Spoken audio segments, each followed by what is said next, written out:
हड़ताल चल रही है, स्ट्राइक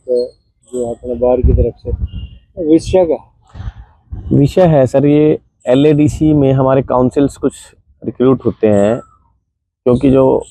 अगर हम एलएडीसी के बारे में थोड़ा बताएं, क्योंकि जनता में तरह तरह की भ्रांतियां हैं कि वकील हड़ताल पे हैं, लेकिन उनको सही मुद्दा नहीं पता।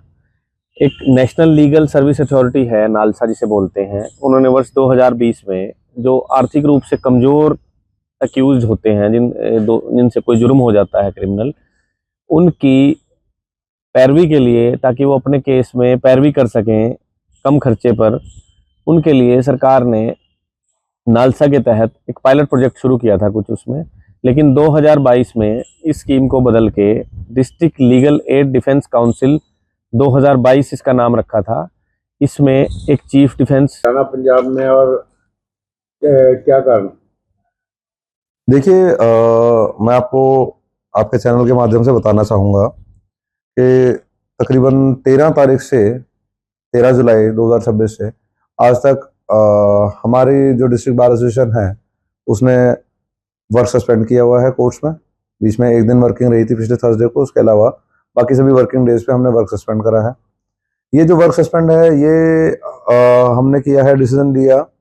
जॉइंट एक्शन कमेटी है पंजाब और हरियाणा की बार एसोसिएशंस की, उसमें सभी प्रेसिडेंट्स, एग्जीक्यूटिव बॉडी के मेंबर और बार के मेंबर्स का ये मानना है कि नालसा ने जो एलएडीसी स्कीम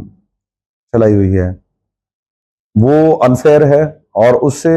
हम सभी अधिवक्ता जो हैं वो सभी परेशानियों का सामना कर रहे हैं। और उसको अपोज करने के लिए, ताकि सरकार उस अपनी स्कीम को वापस ले ले या उसको मॉडिफाई कर ले, जो उसमें कमियां हैं उसमें सुधार कर ले, इस बात को अपोज करने के लिए हम पंजाब और हरियाणा में सभी बार एसोसिएशन जो हैं वो स्ट्राइक कर रही हैं जी। वर्क सस्पेंड रखा हुआ है हमने सभी ने। तो क्या है वो? देखिए, जो लीगल एड डिफेंस काउंसिल की जो पॉलिसी है, एक स्कीम है, उसके तहत कोई भी एक मुलजिम, कोई भी एक व्यक्ति जिसके खिलाफ कोई केस दर्ज हो जाता है, उसमें कुछ कैटेगरीज बनाई हैं नालसा ने, तकरीबन 8 कैटेगरीज के व्यक्ति उसमें फॉल करते हैं। जैसे कोई अंडर ट्रायल प्रिजनर है, कोई जेल में है, और जो व्यक्ति अफोर्ड नहीं कर सकता किसी प्राइवेट काउंसिल को एंगेज करने के लिए, तो legal aid defence council scheme के तहत उसको सरकार जो है वो अधिवक्ता प्रोवाइड करेगी, जो उसकी तरफ से केस लड़के देंगे।